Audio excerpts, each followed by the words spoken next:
Hola, YouTube! 5 more things. I told you I had another stack complete and ready to go. I had to give it a few days because I got busy. Maybe more than a few days. I can't remember when I posted my last video of this type. But anyways, we got some good stuff. 3 movies, actually. That's probably why I got around to this so quickly. The first one, we just... I can't remember if it was a Netflix thing or whatever, but James just picked it, and we started watching it, and it was fucking hilarious. The movie in question is The Ridiculous Six.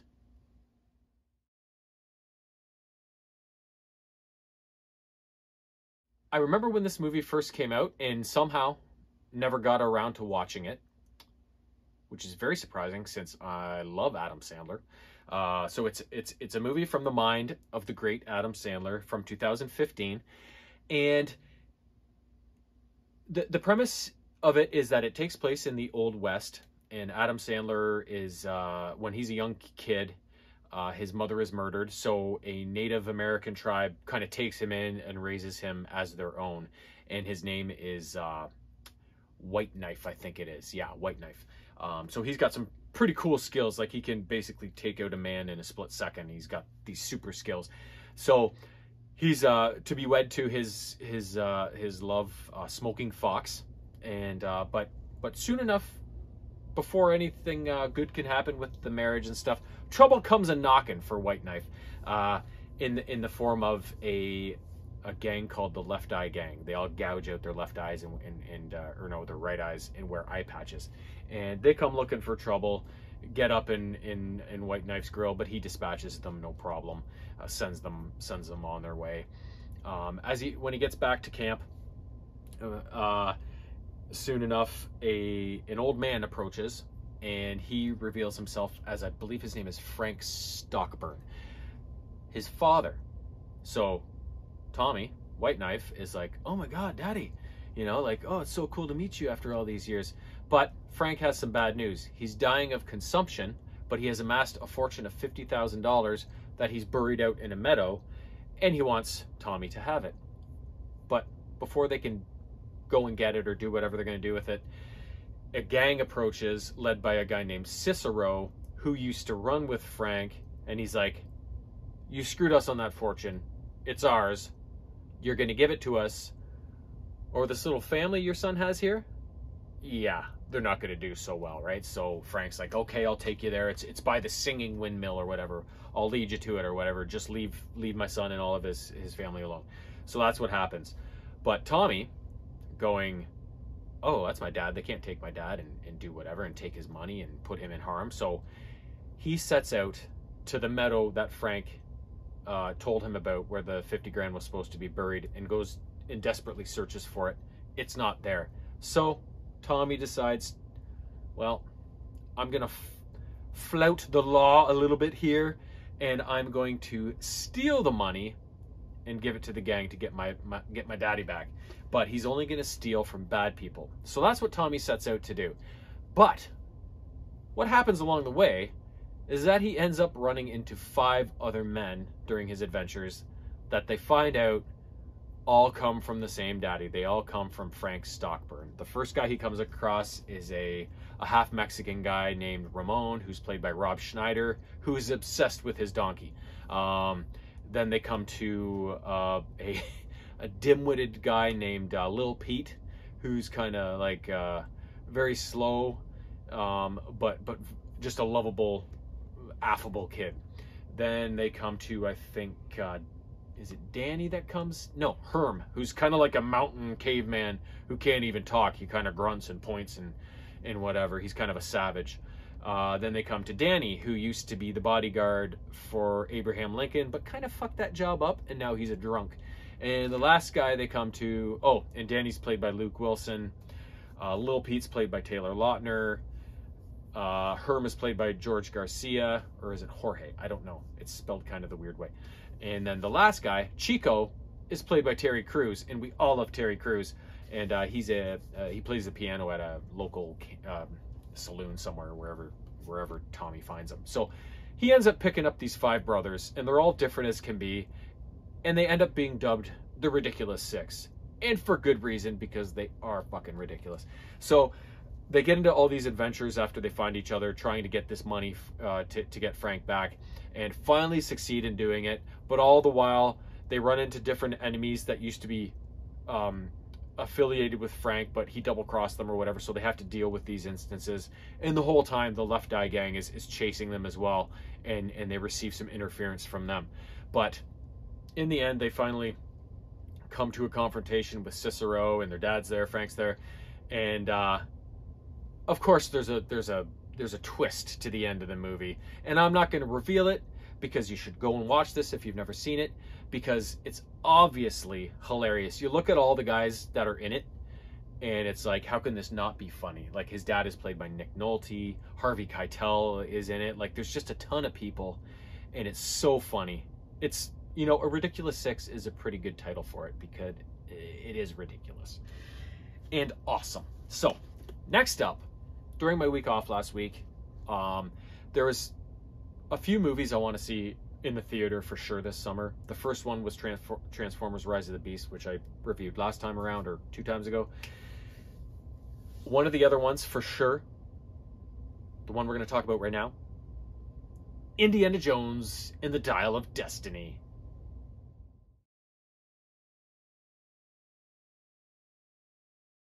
Of course, being a child of the 80s, Star Wars was huge for me. Aliens was huge for me. Predator, all the good movies. But Indiana Jones was right up there with all of them. Harrison Ford, unbelievable. One of my favorite actors of all time. Han Solo and Indiana Jones. That's all you need for a career, let alone all the other shit he's done, right? So I knew I didn't want to pass this chance up, because I'm pretty sure this is going to be the last Indiana Jones movie, right? Although they did leave it open a little bit at the end. But if this is the last one, so be it. But I will take another if they're going to offer it. Now, in this movie, it begins with a bit of a flashback to 1944. Indiana Jones is looking for the Lance of Longinus, I think it is, and so are the Nazis. The Lance of Longinus, I don't know much about it, but they mention in the movie that it is the knife that spilled the blood of Christ. So it's a pretty fabled artifact, right? The Nazis think they have found it. Indiana Jones wants to steal it, but a Nazi astrophysicist named Jürgen Voller, I think his name was, reveals the Lance of Longinus to be a fake. But he presents to his superior officer, I found this. I forget what it's called, the Dial of Archimedes, or at least half of the Dial of Archimedes. Archimedes was like a Greek, I think he was Greek, inventor, engineer, whatever. And so this was one of his devices, or half of one of his devices. And Voller explains that it's kind of like a dial, a clock almost, that was able to predict certain events and stuff like that. And it's fabled to have been able to predict rifts in time that can make time travel possible. So they're like, cool, you know, we'll take this to the Fuhrer, and maybe that will make up for this stupid knife being a fake, right? But Indiana Jones, who got captured trying to get the Lance of Longinus, escapes, and then goes to try and get the Lance of Longinus back, and also free his fellow archaeologist and good friend Basil Shaw, who's along on this kind of trip with him. So there's this big train scene where him and Basil are trying to escape from the Nazis, and everything's going all to hell, and they don't get the knife, but Indiana Jones is able to acquire the dial, the half of Archimedes' dial. Even though it looks like he lost it at the end of the scene, he does retain it. Now, after that, fast forward to the year 1969. Indiana Jones is much older. He's retiring from his job at the university, and he's just going about his regular day when all of a sudden his goddaughter, the daughter of his deceased friend Basil Shaw that he was on that adventure with, shows up, and she starts talking about, she's been doing research into the dial, Archimedes' dial. And he's like, why are you doing that for? And she starts going off about how important this artifact is, blah, blah, blah, blah, blah. And so she's trying to convince him to go along with her and try and find, you know, the other half of it. And he reveals to her that he does still have the first half Even Basil became obsessed with it and eventually died in the throes of trying to figure out where the other half was and get this thing working. And it enthralled him so much that Basil gave the half of the dial to Indy before he died, and saying, please just destroy it so nobody can have it, and you know, whatever. So Indy promised he'd do that, but he didn't. And so he reveals to Helena that here's the half of this dial, right? And turns out Helena actually wants this thing not to research it and put it in a museum and find the other half and whatever. She wants to hawk it on the black market, and she betrays Indy. And lo and behold, Jürgen Voller, that much older, just as Indiana Jones is, shows up, and him and his thugs are going after Indy and Helena, and it turns into this big chase scene. And Indiana Jones is kind of framed for a couple murders during these action sequences, and he's got to get the hell out. Helena escapes. He's got to go after Helena, and he finds out from Sala, his old friend, that she's probably going to fence it in Tangier at this kind of auction sort of thing. So he follows her there, and things just keep progressing and progressing and progressing until Indy, I think it's somewhere in Greece, the shipwreck, they figure that's got to be where the location of the second half of the dial is. So they go down, Indy enlists his good friend from years ago, who's a diver, to go down with him and find this thing. And they find a clue to where it is, but they get ambushed by Voller again. So it's just this continual chase to try and get this other half of the dial, while being chased by Voller and his associates. While also trying to like Helena, are you cool yet? Like, are you still going to betray me? Whatever, right? So in the end, they eventually find the second half of the dial, and it gets put together. And Voller's plan is to go back to the year 1939 and assassinate Adolf Hitler and take over the Nazis so he can win the war instead of piss it away. But I'm not going to say any more other than that's not exactly what happens. And I don't want to give too much away because the end of the movie is really cool. The whole movie's really cool. There's so many cool sequences, and the end of it is really cool. It's I wasn't expecting it. Maybe I should have been. I don't know. I'm kind of stupid, so I don't always clue into things. But the end of the movie was really cool. I really enjoyed it. I really enjoyed the whole thing all the way through. It's so cool to have these kind of nostalgic movies revitalized all these years later, and not in a reboot with new actors and blah blah blah, but with OG Harrison Ford reprising his role as Indy and doing a bang-up job of it as usual, and just having another entry into this series. Because after Crystal Skull, I didn't think there was going to be another one, because people universally hated that movie. Again, I'm stupid. I'm not picky. I enjoyed the movie. So I thought, due to Harrison Ford getting older, due to people hating the shit out of Crystal Skull, I thought that was the end of Indy right there. So to get this movie all these years later was just like a bonus, right? And like I said, they kind of leave it open a little bit at the end, and I thought, maybe there might be another one. Fingers crossed. We will see. Next up, the third of the three movies we watched over the last little while, Scream.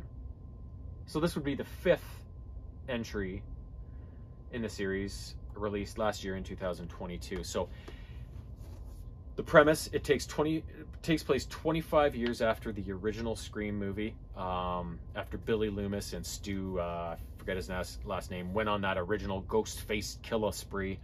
And all of a sudden, Ghostface shows up in Woodsboro once more. His first victim is a young girl named Tara Carpenter, but he doesn't manage to kill her. She kind of escapes. She's in hospital with a lot of knife wounds and shit like that, and she manages to get out. But her friends are all fucking freaked out, and they're kind of like, what is going on? Ghostface is here. Like, is this happening again? Is it what is going on with Ghostface? What's his plans, right?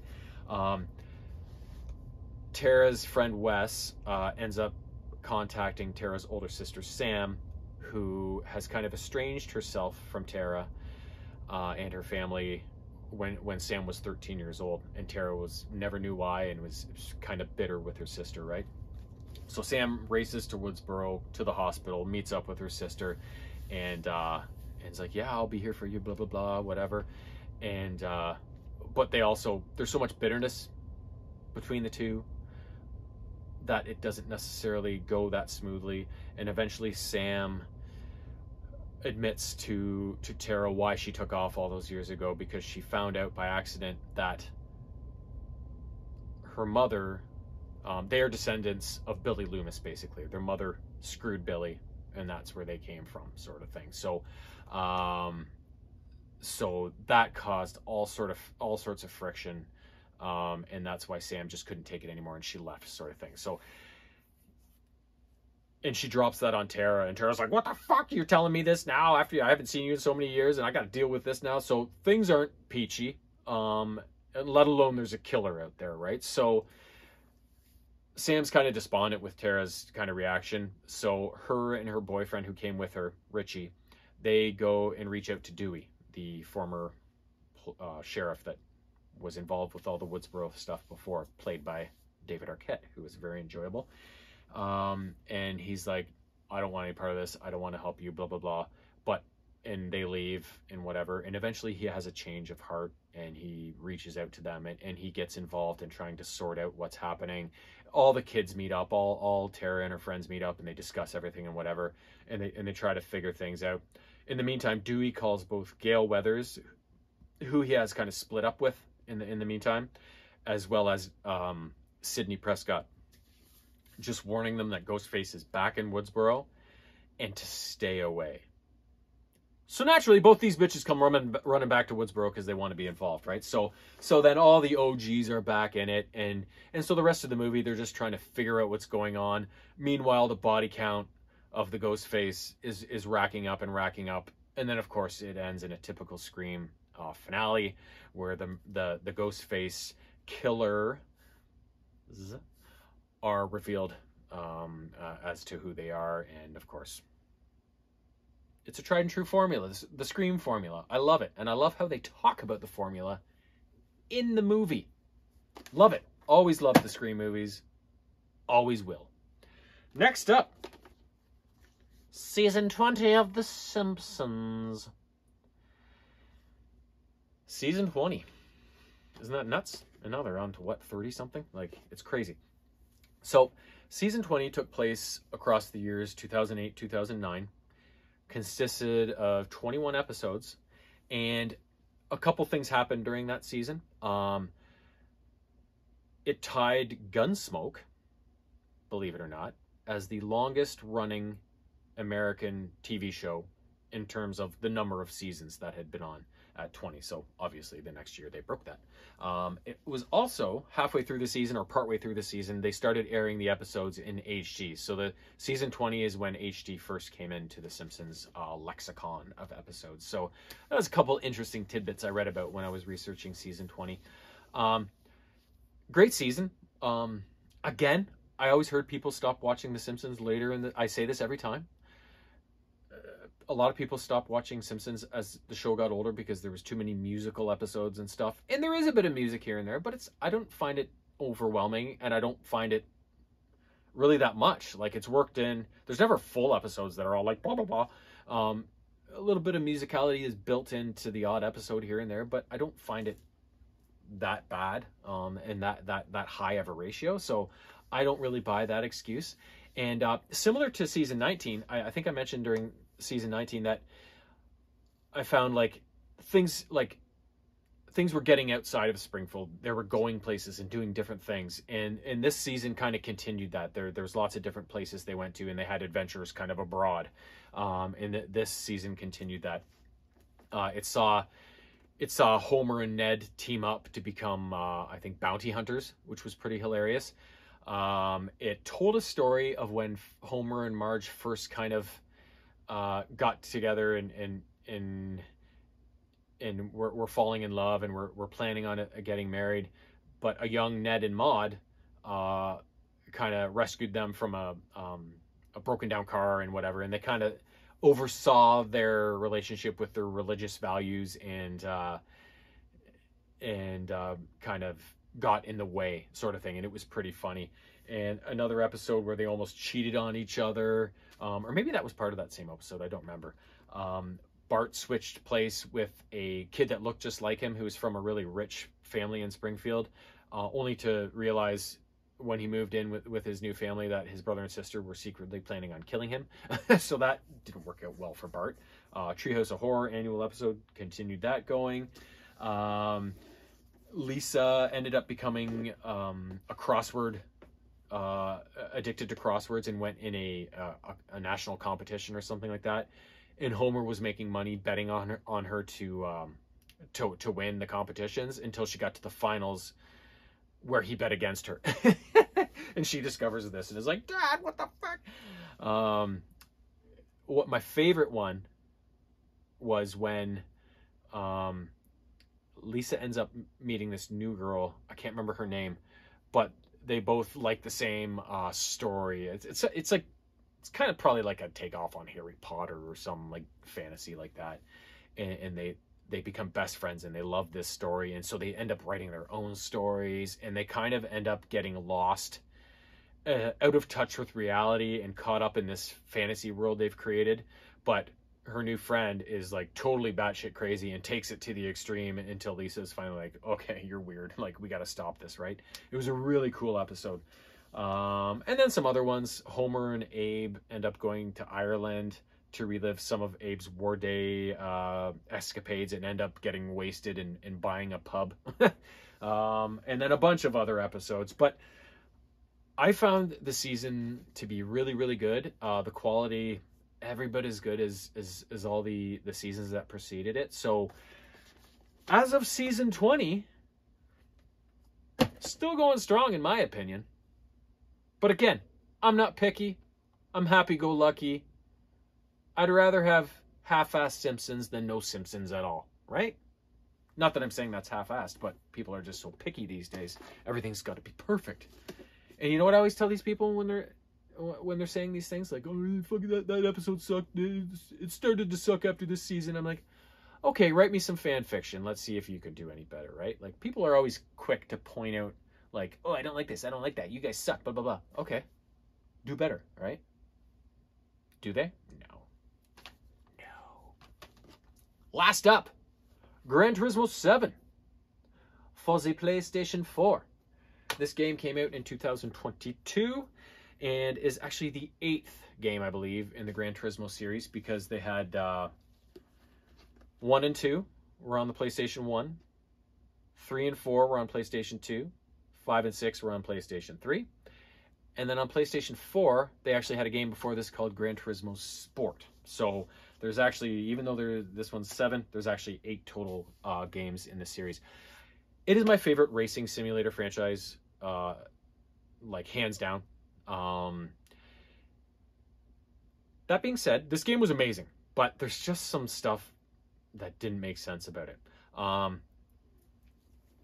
In the game, there's tons of dealerships you can buy tons of cars from a friggin' Toyota Corolla all the way up to like a Bugatti Veyron, and then these concept cars that are just ridiculous. Like, there's a whole gamut of cars you can buy, and all sorts of tracks you can take them to.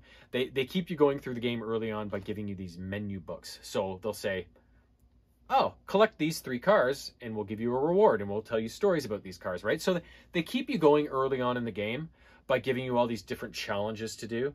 And so the challenge is to get the certain cars, you have to complete a race and win the car, sort of thing. You know what I mean? So you have to actually race to complete these menu books, get these cars, get your reward for getting the cars, and then getting the history behind these cars in particular that you're trying to collect. So I found that really good early on in the game. And of course, typical Gran Turismo fashion, you've got to get your license before you can go out racing on these different levels. And you do so by completing these different racing challenges that you do. So now once you get your licenses complete, once you get out there racing and you get into the game a bit, you start buying more and more cars. You can compete in more and more circuits, because certain circuits at, like, there's Americas, Asia, and Europe, and then a whole bunch of different tracks within each region.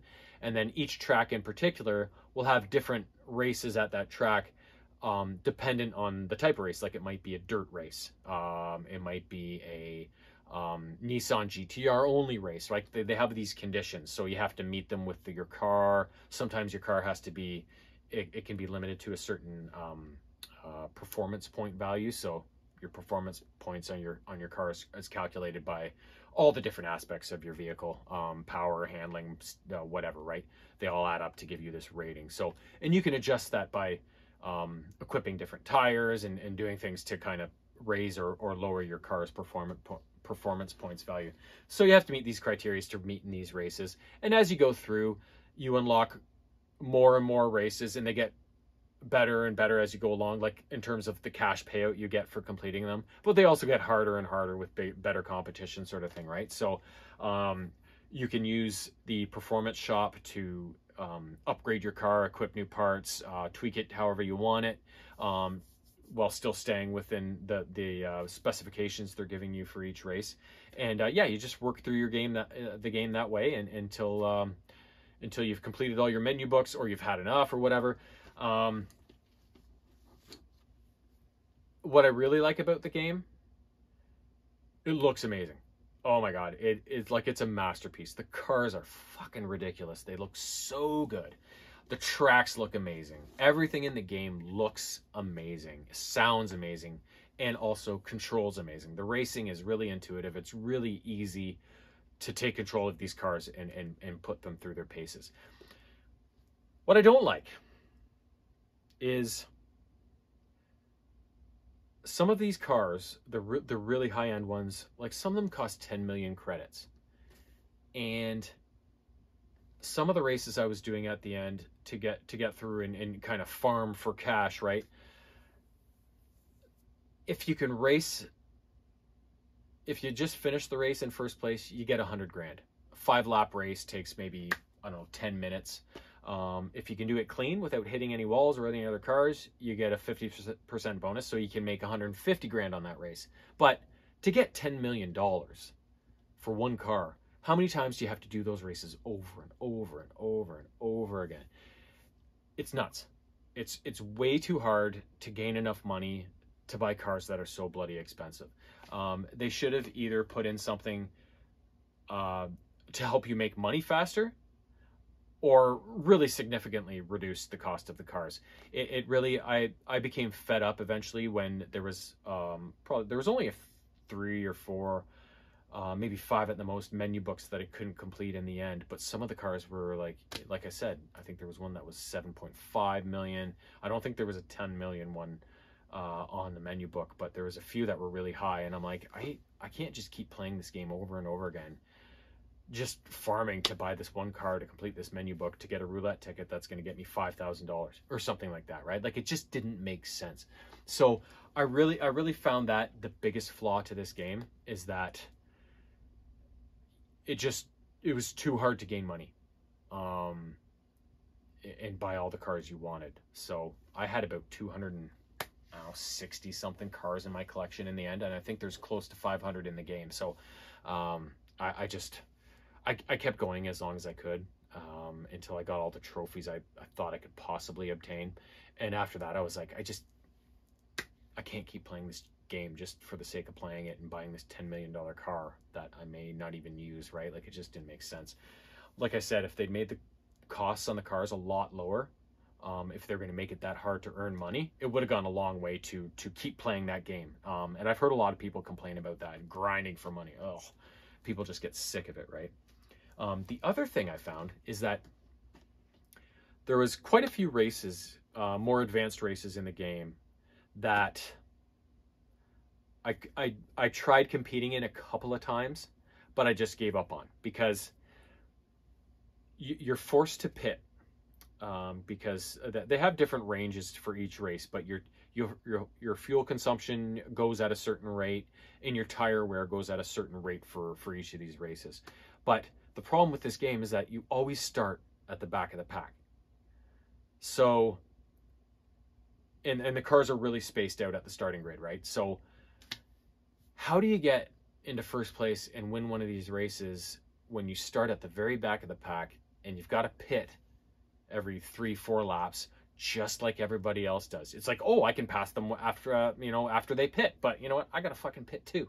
you know. So it doesn't matter. You're always going to be in 16th place or whatever the fuck it is. You might gain a couple here and there, but like I found that really frustrating.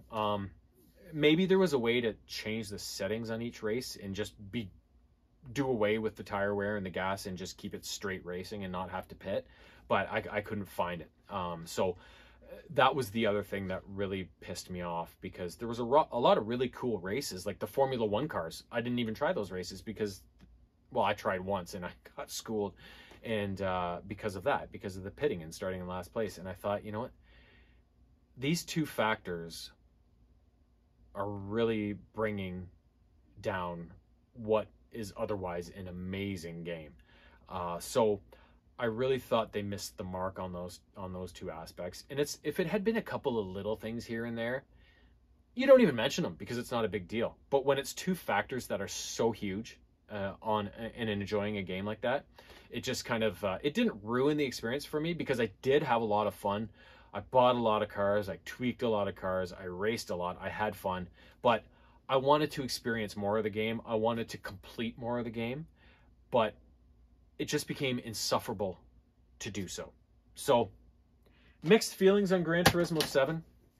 I'm really hoping they come out with Gran Turismo 8 for the PS5 and they listen to the fans that have played the game, because I've been listening to a lot of things on the subreddit on Gran Turismo 7, and there's a lot of people complaining about the same things that I am, and I really hope Polyphony listens to this and says, okay, let's not make these mistakes on the next game, and just let people have fun with the next one, earn money easy, buy all the cars they want, and just enjoy the game, right? That's the way it should be, because this wasn't a problem early on in the series, but it has become one now. So if you're listening to me, Polyphony, if that's how I say your name, address it.